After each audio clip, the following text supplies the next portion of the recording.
এই সময়ে বাজারে খুব কম প্রাইসে অ্যান্ড্রয়েড টিভি পেয়ে যাবেন। 4K, ফুল এইচডি, ইউএইচডি, এছাড়াও এলসিডি, এলইডি, এছাড়াও ওএলইডি, এছাড়াও আরো বিভিন্ন ধরনের ফাংশনের সঙ্গে অ্যান্ড্রয়েড টিভি পেয়ে যাবেন। এবং এই সময়ে এই অ্যান্ড্রয়েড টিভিগুলির দাম অনেক কম হয়ে থাকে এবং অনেক কম হওয়ার পরেও যদি কোনো ইউজাররা 4K কিংবা অ্যান্ড্রয়েড টিভি বলে যদি সেই টিভি নিয়ে থাকে এবং নেওয়ার পরে সেই ইউজাররা অনেক বোকামি কাজ করে থাকে, কারণ এই সময় যে সমস্ত অ্যান্ড্রয়েড টিভি বাড়াচ্ছে সেই অ্যান্ড্রয়েড টিভির সঙ্গে ইউজাররা কমফোর্টেবল হয় না, কারণ সেই অ্যান্ড্রয়েড টিভিতে বিভিন্ন ধরনের প্রবলেম দেখা দিচ্ছে, যার কারণে অ্যান্ড্রয়েড টিভি কেনার পর ইউজাররা সেই অ্যান্ড্রয়েড টিভিকে বেশি দিন ভালোভাবে ইউজ করতে পারে না। তবে এই অ্যান্ড্রয়েড টিভির সঙ্গে এমন কি কি ঘটনা ঘটছে যার কারণে অ্যান্ড্রয়েড টিভি ইউজারগুলি প্রবলেমের সম্মুখীন হচ্ছে। দেখো, একসময় ছিল বাজারে বিভিন্ন ধরনের টিভি, যেমন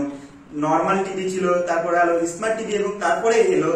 অ্যান্ড্রয়েড টিভি, এবং অ্যান্ড্রয়েড টিভির পরে একটি নতুন ভার্সন এলো যেটি গুগল টিভি। তবে এই টিভিগুলি অনেক কম দামে আপনারা পেয়ে যাবেন যেটি গুগল টিভির তুলনায়। এবং এই সময় যদি একটি অ্যান্ড্রয়েড টিভি বাজারে নিতে চান 10,000-এর মধ্যে ফুল এইচডির সঙ্গে একটি ভালো ডিসপ্লে প্যানেলের সঙ্গে পেয়ে যাবেন। তবে সেই টিভি যদি 10,000 দিয়ে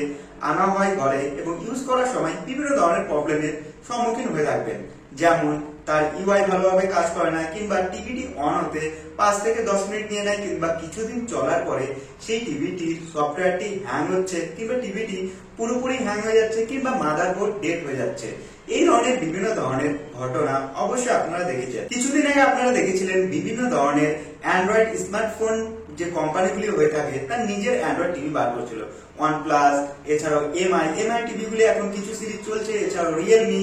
এবং এছাড়াও ইনফিনিক্স, এছাড়াও বিভিন্ন ধরনের ব্র্যান্ড ছিল যে ব্র্যান্ডগুলি প্রতিনিয়ত অ্যান্ড্রয়েড টিভি বার করতো। তবে এই সময় যদি দেখা যায় বাজারে তেমন আর অ্যান্ড্রয়েড টিভি কোনো মোবাইল কোম্পানি বার করে না, কারণ সেই মোবাইল কোম্পানিগুলি যে অ্যান্ড্রয়েড টিভিগুলি বার করতো সেই টিভিগুলি ততটা ভালো ছিল না। ইউজাররা কিছুদিন চালানোর পরে সেই টিভিগুলিতে বিভিন্ন ধরনের প্রবলেমের সম্মুখীন হতো, কিংবা সেই টিভিগুলি নষ্ট হয়ে যেত। তবে আজকের দিনে অ্যান্ড্রয়েড টিভি কেনার পরে ইউজাররা সেই অ্যান্ড্রয়েড টিভি ভালোভাবে ইউজ করতে পারছে না কেন? এটির দায় পুরোপুরি কোম্পানির উপর, কারণ কোম্পানিগুলি নিজে সেই টিভিগুলি তৈরি করে না, সিম্পলি দুটি কোম্পানির মাধ্যমে তৈরি করে থাকে। একটি OEM মানে অরিজিনাল ইকুইপমেন্ট ম্যানুফ্যাকচারিং এবং একটি ODM অরিজিনাল ডায়ামিটার ম্যানুফ্যাকচারিং। এই দুটি কোম্পানি বেসের মাধ্যমে এই কোম্পানিগুলি তাদের নিজের মোবাইল কিংবা টিভি তৈরি করে থাকে এবং এখানে হয়ে যায় সমস্যা। তো আগে জেনে নিই এই OEM এবং ODM কি। OEM হলো original equipment manufacturing. Original equipment manufacturing একটি কোম্পানি এবং সেই কোম্পানির কাছে বিভিন্ন ধরনের অ্যান্ড্রয়েড টিভি যে কোম্পানিগুলি হয়ে থাকে সেই কোম্পানিগুলি সেই OEM কোম্পানির কাছে যায় এবং সেই কোম্পানিগুলি সাধারণভাবে সেই OEM কোম্পানির কাছে বলে থাকে যে আমার এই ধরনের টিভি লাগবে, এই ধরনের মডেল হতে হবে এবং এই ধরনের সফটওয়্যার হবে এবং এই ধরনের রান হবে এবং আমার লোগো হবে, আমার কোম্পানির লোগো হবে এবং তার সঙ্গে আমাদের সফটওয়্যার কিছু কিংবা অ্যাপ্লিকেশন দিতে হবে। সিম্পলি তারা সেই OEM কোম্পানির কাছে বলে আসে এবং সেই কোম্পানিগুলি কম দামে হার্ডওয়্যার হয়ে থাকে কিংবা ডিসপ্লে হয়ে থাকে সেগুলি লাগিয়ে সেই কোম্পানির কাছে প্রোভাইড করে এবং সেই কোম্পানিগুলি সিম্পলি আপনাদের সামনে বাজারে নিয়ে আসে এবং সেই কোম্পানি OEM যে কোম্পানির কাছ থেকে যে টিভিগুলি তৈরি করলো সেই কোম্পানি ডাইরেক্ট তার নিজের কোম্পানিতে নিয়ে আসে এবং সেই নিজের কোম্পানিগুলি সিম্পলি বাজারে সেল করে থাকে। আরটি হচ্ছে ODM company. ODM company Apple কিংবা স্যামসাং এছাড়াও বিভিন্ন ধরনের হাই ব্র্যান্ড রয়েছে, সেই ব্র্যান্ডগুলি ODM কোম্পানি ব্যবহার করবে। ODM কোম্পানি মানে অরিজিনাল ডিজাইন ম্যানুফ্যাকচারিং, মানে কোম্পানি নিজে তার ডিজাইন করবে এবং তার প্রোডাক্ট কি হবে সে নিজে দিবে, কিন্তু সেই প্রোডাক্টগুলি সেই অরিজিনাল কোম্পানি থেকে সেই ODM কোম্পানির কাছে যাবে এবং সিম্পলি সেখানে অ্যাসেম্বল হবে এবং তারপরে সেই অরিজিনাল কোম্পানির কাছে যাবে এবং সেই অরিজিনাল কোম্পানি বাজারে নিয়ে আসবে। এখানে ODM যে কোম্পানিগুলি হয়ে থাকে সেই কোম্পানিগুলি অরিজিনাল যে কোম্পানি হয়ে থাকে, যেমন অ্যাপেল হয়ে গেল, স্যামসাং হয়ে গেল, সেই কোম্পানির কাছ থেকে পার্ট নেয় এবং সিম্পলি ODM কোম্পানি অ্যাসেম্বল করে এবং অ্যাসেম্বল করার পর সেই অরিজিনাল অ্যাপেল কিংবা স্যামসাং মোবাইলের কোম্পানির কাছে প্রোভাইড করে এবং সেই কোম্পানিগুলি তারা সফটওয়্যার ইনবিল্ড করে এবং তার সঙ্গে তার কোয়ালিটি টেস্ট করে এবং বিভিন্ন মাধ্যমে টেস্ট করার পর বাজারে নিয়ে আসে এবং এই ODM কোম্পানির যে টিভিগুলি হয়ে থাকে কিংবা অন্যান্য যে পার্টস গুলি হয়ে থাকে সেগুলো অনেক ভালো হয়ে থাকে, কারণ সেই কোম্পানিগুলি চায় তার কোম্পানির যেন পার্টস কিংবা প্রোডাক্ট যেন ভালোভাবে ইউজারদের কাছে পৌঁছায় এবং এখানে ঘোটালা হয়ে থাকে OEM কোম্পানি। আজকের দিনে যে সমস্ত অ্যান্ড্রয়েড টিভি বার করছে, যেমন এমআই হয়ে যাক, OnePlus হয়ে যাক, রিয়েলমি হয়ে যাক কিংবা ইনফিনিক্স হয়ে যাক, এছাড়াও থার্ড পার্টি বিভিন্ন ধরনের যে টিভি অ্যান্ড্রয়েড টিভি কোম্পানিগুলি রয়েছে সেই কোম্পানিগুলি কি করে ওইএম কোম্পানির কাছে যায় এবং ওইএম কোম্পানির কাছ থেকে তার টিভি অ্যাসেম্বল নিয়ে আসে, কিন্তু সেই পার্টগুলি থাকে সেই থার্ড পার্টি কোম্পানি এবং সেগুলি নিয়ে এসে তাদের লোগো লাগিয়ে নেয় এবং সিম্পলি বাজারে সেল করে এবং সেখান থেকে হয় প্রবলেম, কারণ ওইএম কোম্পানিগুলি ভালোভাবে সফটওয়্যার আপডেট প্রোভাইড করে না এবং সফটওয়্যার আপডেট প্রোভাইড না করলে টিভি তো সময়ের সঙ্গে সঙ্গে পুরনো হতে থাকবে, হ্যাং ল্যাগ করতে থাকবে, কারণ দিনের পর দিন বিভিন্ন ধরনের যে ওটিটি প্ল্যাটফর্মগুলি রয়েছে সেগুলি ডেভেলপ করছে কিংবা আপডেট দিচ্ছে, কিন্তু আপনার টিভির যে অ্যান্ড্রয়েড ভার্সন সেটি অনেক পুরনো এবং দিনের পর দিন ওটিটি প্ল্যাটফর্মগুলি আপডেট দেওয়ার কারণে সেই পুরনো ভার্সনের উপর চলতে পারে না, যার কারণে আজকের দিনে এই অ্যান্ড্রয়েড টিভিতে ভালোভাবে কোনো অ্যাপ্লিকেশন ইউজ করা যায় না কিংবা টিভি ভালোভাবে দেখা যায় না। এছাড়া রয়েছে ডিসপ্লে প্রবলেম।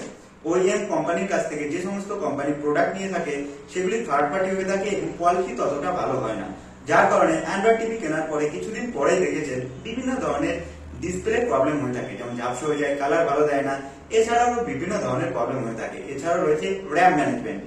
আজকের দিনে যদি আপনারা একটি অ্যান্ড্রয়েড টিভি কেনেন সেখানে 1 GB থেকে 1.5 GB কিংবা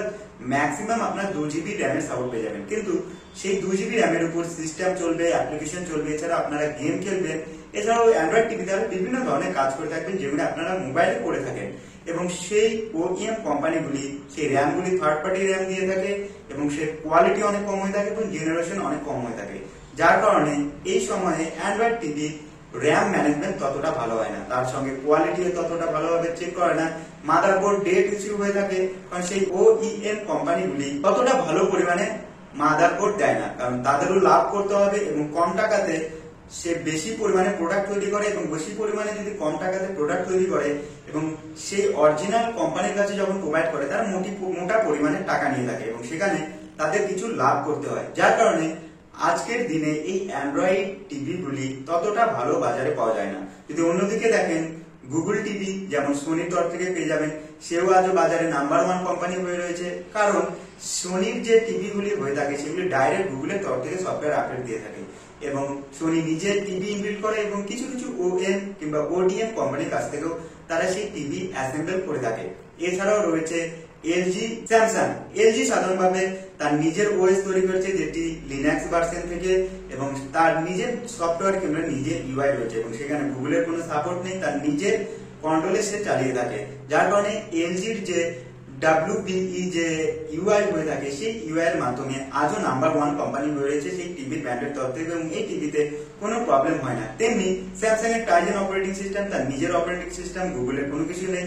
সেই টাইজেন নিজের স্যামসাং নিজে তার টাইজেন তৈরি করেছে যেটি লিনাক্স ওপেন ভার্সন থেকে এবং সময় মতো এই স্যামসাং, সোনি কিংবা এলজি আপডেট দিতে থাকে এবং ইউজারদের যে চাহিদা সেটি বুঝে থাকে, যার কারণে এই কোম্পানিগুলি আজও নাম্বার 1 কোম্পানি হয়ে রয়েছে। তো আপনারা যদি একটি অ্যান্ড্রয়েড টিভি কিনতে চান, অ্যান্ড্রয়েড টিভি কেনার আগে দেখে নিন সেই টিভিতে কি কি ইকুইপমেন্ট দিয়েছে এবং সেই টিভির রিভিউ দেখে নিন কিংবা টুইটারে দেখে নিন, ইউটিউবে দেখে নিন, এছাড়াও বিভিন্ন ধরনের সোশ্যাল মিডিয়া রয়েছে সেখানে দেখে নিন সেই টিভিগুলি কেমন চলছে এবং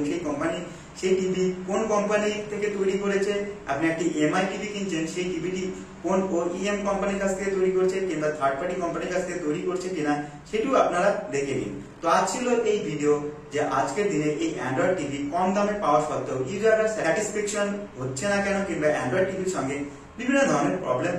হচ্ছে কেন। তো ভিডিও ভালো লাগলে ভিডিওকে লাইক করুন, তারপর শেষে আমার চ্যানেলকে সাবস্ক্রাইব করুন। চলুন দেখা হচ্ছে পরের ভিডিওতে।